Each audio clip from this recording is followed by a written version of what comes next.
अस्सलाम वालेकुम प्यारे दोस्तों, क्रिएटिव मुस्लिम चैनल में आपको खुश आमदीद। हमारा आज का मौजू है जहाद। जहाद के मानी मेहनत और कोशिश के हैं। इस्लाम में इसका मफ़हूम है हक़ की सरबुलंदी। इसकी इशाअत और हिफाजत के लिए हर किस्म की कोशिश, कुर्बानी और इज़हार करना, अपनी तमाम माली, जिस्मानी और दिमागी क़ुव्वतों को अल्लाह की राह में सर्फ़ करना, यहाँ तक कि इसके लिए अपने अहल-व-अयाल और अपने अज़ीज़ व क़ारिब, ख़ानदान और कौम की जानें तक कुर्बान कर देना। हक़ के दुश्मनों की कोशिशों को नाकाम बनाना, इनकी तदबीरों का कारत कर देना, इनके हमलों को रोकना, नेज़ इनके लिए मैदान जंग में आकर इनसे लड़ना पड़े तो इससे भी दरेग़ न करना। इसीलिए जहाद को इस्लाम में बहुत बड़ी इबादत करार दिया गया है। जहाद एक मुनज़्ज़म कोशिश का नाम है। इस्लाम में इसके वाज़ेह असूल और ज़वाबित हैं।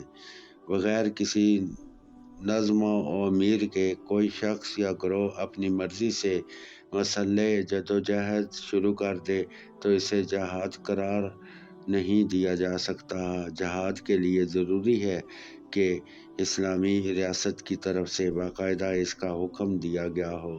उलमा और मुज्तहिदीन के अदारों ने हालात और असबाब का बेलाग जायज़ा लेकर इसके इम्कान और ज़रूरत का फ़ैसला दिया हो। इसका मकसद मज़लूम मुसलमानों की इमदाद करना, इशाअत इस्लाम के रास्ते की रुकावटों और फितनों को दूर करना और रज़ाए इलाही का हसूल हो। जहाद का मफ़हूम बहुत वाज़ेह है। बाज़ उलमा की राय में जहाद की सबसे आला किस्म खुद अपने नफ्स के साथ जहाद करना है और वो इसे जहाद अकबर करार देते हैं। बाज़ सही अहादीस और कुरान करीम से भी इसी मफ़हूम की तायद होती है। इरशाद बारी ताला है, यानी जिन लोगों ने हमारे बारे में जहाद किया, यानी मेहनत और तकलीफ़ उठाई, हम इनको अपने रास्ते दिखाएंगे और यकीनन अल्लाह नेकोकारों के साथ है। जहाद की चंद इक़साम हैं। जहाद बिल इल्म। जहाद की एक किस्म जहाद बिल इल्म है। दुनिया का तमाम शर और फसाद जहालत का नतीजा है। इसको दूर करना ज़रूरी है।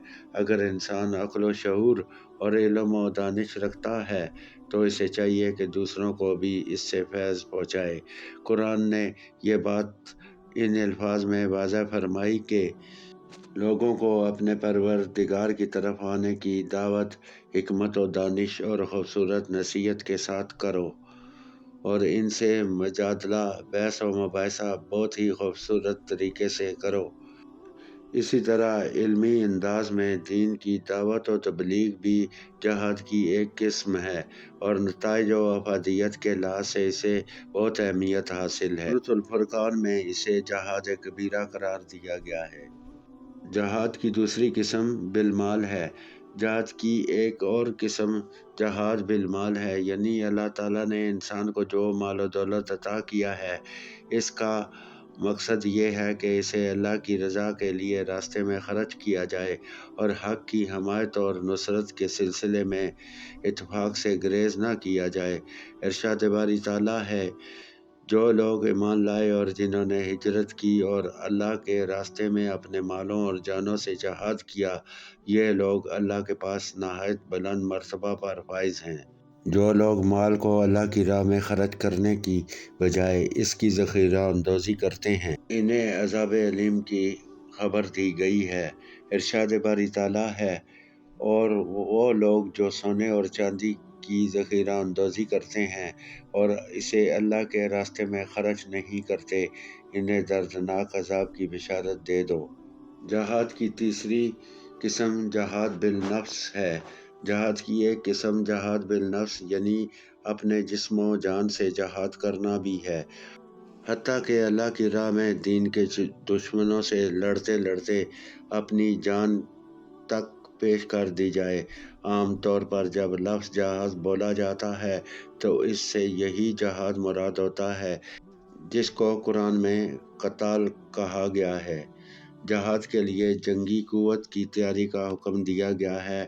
جہاد میں شہید ہونے والوں کو مردہ کہنے سے منع بھی کیا گیا ہے، اور اس کے متعلق بتایا گیا ہے کہ وہ اپنے رب کی طرف سے رزق پا رہے ہیں اور اس پر خوشیاں منا رہے ہیں۔ ان کے لیے اجر عظیم، جنتوں اور بہترین ثواب کا وعدہ کیا گیا ہے۔ جہاد کی ایک قسم یہ بھی ہے کہ ہر نیک کام اور فرض کی ادائیگی میں اپنی جان و مال اور دماغ کی پوری قوت صرف کی جائے۔ ایک مرتبہ عورتوں نے جہاد کی اجازت چاہی تو رسول اکرم صلی اللہ علیہ وآلہ وسلم نے فرمایا، تمہارا جہاد حج مبرور ہے۔ ایک صحابی جہاد میں شرکت کے لیے آئے تو آپ صلی اللہ علیہ وسلم نے پوچھا، کیا تمہارے ماں باپ ہیں؟ اس نے عرض کیا، جی ہاں۔ فرمایا، تو تم ان کی خدمت کے ذریعے جہاد کرو۔ اسی طرح کسی ظالم حاکم کے سامنے کلمہ حق و عدل کہنے کو بھی جہاد بلکہ بہت بڑا جہاد قرار دیا گیا ہے۔ آپ نے یہ بھی فرمایا کہ جہاد قیامت تک جاری رہے گا۔ پیارے دوستو، ہمیں امید ہے کہ آپ کو ہماری ویڈیو پسند آئی ہوگی۔ ہمارے چینل کو سبسکرائب کیجئے گا، ہماری ویڈیو کو لائک کیجئے گا۔ اچھا دوستو، خدا حافظ۔ آپ کا بہت بہت شکریہ۔